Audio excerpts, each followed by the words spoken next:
Quand tu as commencé à Salut Bonjour Week-end, toi, tu étais propriétaire d'une galerie d'art. Ben oui. Capoté, hein? Tu sais, on est loin des jokes de sous-marins. Là. Quoique. Non, mais. C'est une belle toile quand même, c'est dans ça. du pop-art. Ben oui, moi, écoute, je sais pas pourquoi. Enfin, je le sais, je sais tout pourquoi, là. Mais que j'ai abouti galériste, ça, c'est vraiment drôle. Et ça va me suivre toute ma vie parce que j'ai encore la passion des arts. Tu sais, depuis tantôt, je vois ton tableau derrière. Ouais. Je sais pas si tu sais, mais des années 50, là, Guido Molinari, qui travaillait à 2 pas d'ici, son atelier est juste ici en haut. Là. Il a fait ça des noirs et blancs. Là. Paul-Émile Bordua a fait ça des noirs et blancs comme ça. Fait que tantôt, j'étais là puis je regardais, je dis non, ça c'est homemade.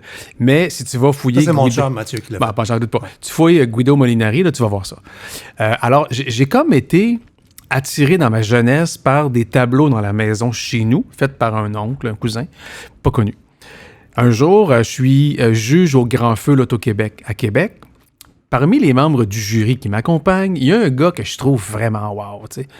Coloré, intelligent, nuancé, artistique au bout. Il s'appelle Guy Paquette. C'est un peintre de Charlevoix notamment, mais qui vend un peu partout au Québec.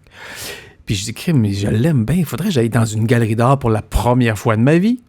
Voir ce qu'il fait, parce que je veux avoir un contact plus étroit avec ce gars-là, il m'inspire. Fait que je suis rentré dans une galerie d'art, la Galerie d'art internationale à Québec, dans le petit Champlain. J'ai vu son travail, j'ai aimé ça. Ça m'a amené à entrer dans une autre galerie d'art où j'ai vu un autre artiste qui m'a beaucoup plu, Bruno Côté. Et là, j'ai fait comme, mon Dieu, mais bizarre ça. J'avais un... Tu sais, des fois, la musique peut te procurer des émotions, là. Un vin, n'importe quoi. Là, je regardais le tableau et je dis, mon Dieu. Ça te parlait. Qu'est-ce qui se passe? La couleur, je sais pas, ça me parle. Fait que là, j'avais pas de téléphone cellulaire à l'époque. Je sors de là, je vais dans une cabine téléphonique, j'appelle ma blonde, elle quitte le Sainte-Foy, elle descend au centre-ville, je vais te montrer de quoi.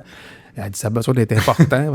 Je regarde, si je trouve ça beau, elle dit, ouais, mais c'est 1600$, tu sais, avec les taxes. Je sais, c'est cher, mais je trouve ça beau. Ah, j'ai dit, je viens de trouver une raison. Je suis un pigiste, moi, dans la vie.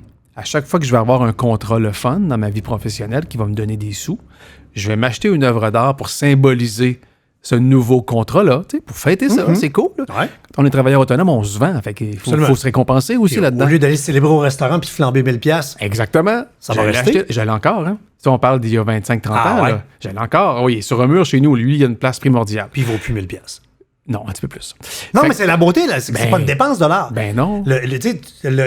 T'aurais mis 1000$ dans un REER. Ce 1000$-là aurait probablement pris moins de valeur que la toile a pris. On n'est pas loin de ça, t'as raison. Ouais, donc, même plus, c'est ça. Ah oui? Puis je l'ai à tous les jours devant moi. C'est ça l'avantage. Du bonheur au quotidien. Du bonheur au quotidien.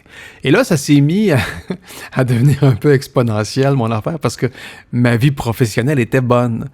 Donc, un contre une toile. C'est ça. Là, à un moment donné, j'ai perdu le contrôle. Et là, j'ai dit, bon, là, il faudrait qu'on transforme ça maintenant en autre chose. Fait que j'ai tout bâti un plan d'affaires complet. Là. Quel artiste je voudrais? Je les avais déjà... Tout le monde était stand-by. J'avais un plan d'affaires détaillé. Et à un moment donné, j'ai eu un vide professionnel.